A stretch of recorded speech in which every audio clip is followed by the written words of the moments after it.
MVP has been a prominent figure in Bellator, serving as one of their biggest stars, and in the same time he's been one of the most controversial ones as well. I'll elaborate on that in a bit. Now, with his highly anticipated UFC debut against Kevin Holland is approaching, I wanted to discuss if MVP is a great fighter or if he's overhyped. Now, when I first heard about MVP, that was about a few years ago, specifically on Instagram. You would see this crazy dude do crazy knockouts, and the dude looked like a freaking anime character, somehow pulling out these freaking insane knockouts that you would only see in an anime or something. Anyways, MVP started his career in 2012, which the guy went on a 14-fight win streak, where he would build a cult following since he was having these crazy ass knockouts. However, MVP was heavily criticized since all of his highlight knockouts were against low competition. Yes, all the people he was facing at that time were journeymen or fighters who were past their prime. It wasn't until he was tested against Paul Daly where we found out how good MVP was. And to say the least, his performance was lackluster as he out-grappled Daly for a majority of the 5 rounds. 3 months later, he would suffer a knockout loss to Douglas Lima. Following that defeat, he went back to fighting Cans, and then after a bit he started rebuilding his career, fighting slightly better competition than before. You know, not jobbers, and eventually he would get his rematch against Douglas Lima and beat him by decision. But after this he would come short to winning the title as he got out-grappled by Logan Stroley. MVP concluded with a victory in his last fight against Yamachu. So it's kind of hard to say how good MVP really is. If you ask me, I think he's a good fighter. You know, he has really good striking and he has really good jiu-jitsu.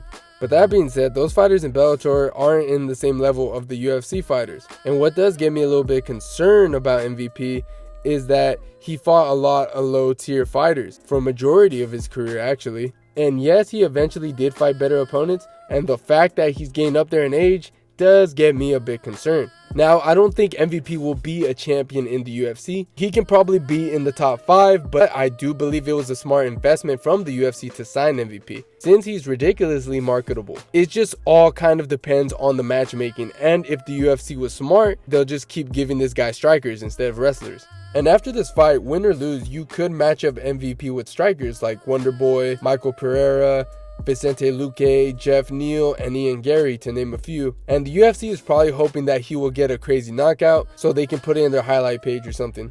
I mean, after all, that's the whole point of Page's career, and that's to be an entertainer. I mean, let's not act like we haven't seen something like this before with Michael Chandler. Chandler is a hit and a miss with his win and losses, but he's arguably one of the biggest stars in the UFC, and I'm calling it right now. Regardless if MVP wins or loses, he will be a massive star. Now, as for his matchup against Kevin Holland, here's an early prediction on that. I'm actually going with MVP, and the reason why is that MVP usually struggles with heavy wrestlers, and Kevin Holland isn't that. I have a feeling Page will win by TKO or knockout. His distance control alone would prove too difficult for Holland. Holland had some difficulty understanding Wonderboy's blitz combo. Now with MVP, you don't get combinations, but you do get nasty blitzing right straights or a 1-2 from a far distance. He's not an Israel Adesanya who will break down your legs, combinations and counters. He's a striker who looks for the kill shot. And I don't know, man, Kevin Holland seems like a fighter that is more in it for the money than to actually win the fight. He made that extremely clear when he fought Wonderboy. Like, Kevin Holland had multiple opportunities to submit or out-grapple Wonderboy, but he chose to stand and bang with him. Yeah, my pick is definitely MVP.